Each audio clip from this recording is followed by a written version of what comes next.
Hello, class 7. So, today we are going to deal with transpiration. First of all, I would like to define what transpiration is all about. Transpiration is the process by which a plant loses water through the stomata. Stomata are present mostly on the lower surface of leaves, and this stomata opens and closes according to the requirement of the leaves. When it has to lose water, it opens, and when it wants to prevent the loss of water from the leaves, then it closes. And this closing and opening of the stomata is guarded by guard cells. It is bean shaped. You might have seen. I'll let you know later in this chapter how guard cell works. So the solution of mineral and water that moves up from the root to the leaves is called sap. ये एक तरह का ना cavity होती है. Cavity बोले तो pipe होता है जिसको हम सैप कहते हैं. अब इसी में एक वर्ड है, एक ग्रुप ऑफ वर्ड है, एसेंट ऑफ सैप. ये भी आपको समझना चाहिए कि ये क्या है. ये पूछता है कई बार, एसेंट ऑफ सैप. ट्रांसपिरेशनल पुल होता है एक. क्या होता है कि जब रूट से पानी ऊपर को आता है डिफ्यूज़न के थ्रू या ऑस्मोसिस के थ्रू, तो जब वाटर ऊपर बढ़ेगा तो नीचे एक वैक्यूम क्रिएट होगा. वैक्यूम क्रिएट होगा तो वो क्या होगा, एक अपवर्ड पुल क्रिएट करेगा, and that is ascent of SAP. उसमें क्या नाम है, पाइप में एक अपवर्ड पुल होता है जिसको ट्रांसपिरेशनल पुल भी कहते हैं. ठीक है, तो ये सैप है. सैप का सीधा मतलब है पाइप. ठीक है. No matter how tall a tree is, the sap moves upward towards the stem against the force of gravity. मतलब फोर्स ऑफ ग्रेविटी के अगेंस्ट अगर ये जा रहा है तो वहाँ पर एनर्जी यूज़ होती होगी, और एनर्जी यूज़ हो करके जब कोई मूवमेंट होता है तो उसको हम क्या बोलते हैं, एक्टिव ट्रांसपोर्ट. हमने बताया था पहले पैसिव ट्रांसपोर्ट, जहाँ पर डिफ्यूज़न हो रहा था. क्यों उसको पैसिव ट्रांसपोर्ट कह रहे थे, क्योंकि वहाँ एनर्जी की ज़रूरत नहीं पड़ रही थी. और एनर्जी की ज़रूरत नहीं पड़ रही है तो फिर ये मूव कैसे कर रहा है, ये मूव कर रहा है according to the gradient. Gradient कहते हैं कॉन्सेंट्रेशन को, और कॉन्सेंट्रेशन में क्या है, higher concentration to lower concentration.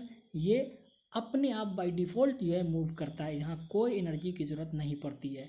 लेकिन अगेंस्ट द ग्रेडियंट अगर हमको मूव कराना होगा तो वहाँ पर एनर्जी की ज़रूरत पड़ेगी. तो अब यहाँ पर क्या है, ग्रेविटेशनल पुल तो नीचे की तरफ खींचा होता है, और पानी को जाना है अप द स्टेम, है ना, ऊपर जाना है. तो इसके लिए क्या होता है, जो अपवर्ड पुल है वही उसको ऊपर खींचता है.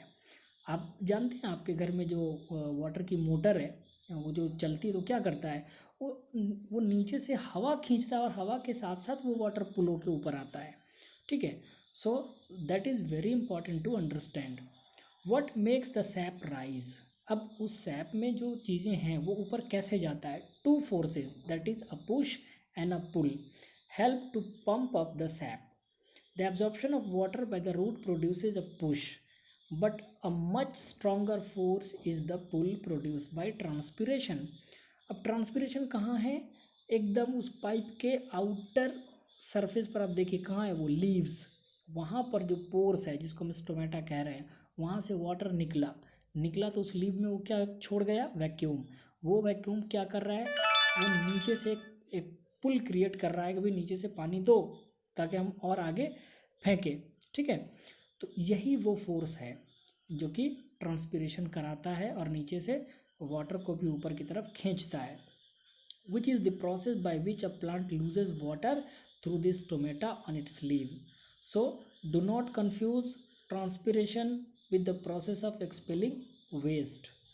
ट्रांसपिरेशन certainly एक वेस्ट प्रोडक्शन है, वाटर को बाहर फेंकता है. आप देखिए ना, हर प्रोसेस में कुछ ना कुछ एंड प्रोडक्ट होती हैं, और उस एंड प्रोडक्ट को हम वेस्ट कहेंगे. ठीक है. अब आप न्यूट्रिशन देखिए, फोटोसिंथेसिस होता है तो जो कुछ भी हमको मिल रहा है वो क्या एंड प्रोडक्ट है.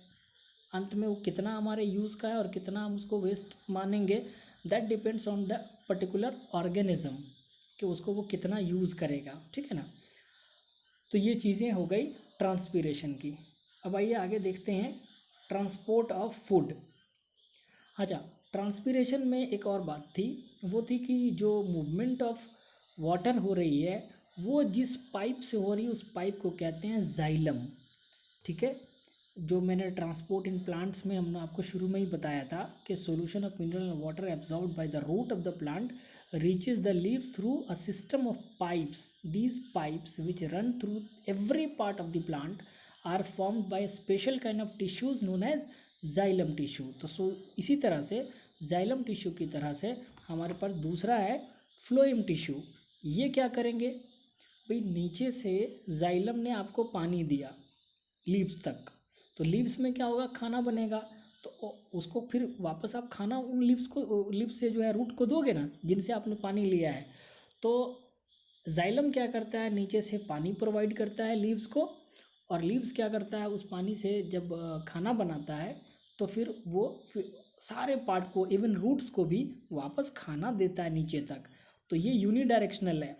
जो नीचे से ट्रांसपिरेशनल पुल हो रहा है, यानी वाटर का जो मूवमेंट हो रहा है नीचे से जाइलम के थ्रू, उसमें जो मूवमेंट है वो यूनिडायरेक्शनल है, केवल अप स्टेयर, ऊपर चलेगा, ठीक है।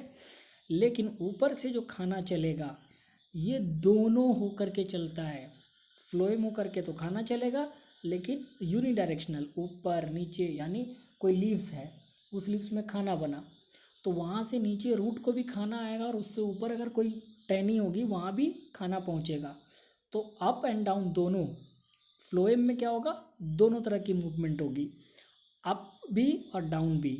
लेकिन जाइलम में केवल यूनिडायरेक्शनल, ऊपर को ऊपर, बस नीचे से पानी ऊपर जाएगा, ऊपर से पानी नीचे नहीं आएगा, ठीक है।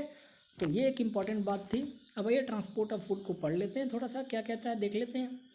The food prepared in the leaves is carried to the rest of the plant by another set of pipes.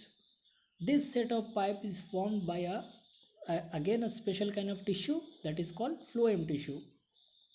Phloem carries food to the storage organs of the plant where extra food is stored. अब आप देखिए दो चीज़ें, leaves में food बनेगी, food बनने के बाद जहाँ जहाँ फूड की ज़रूरत है वहाँ तो पहुँचेगा ही पहुँचेगा, जो बच जाएगा उसको कहाँ पहुँचाना है, स्टोरेज एरिया पे।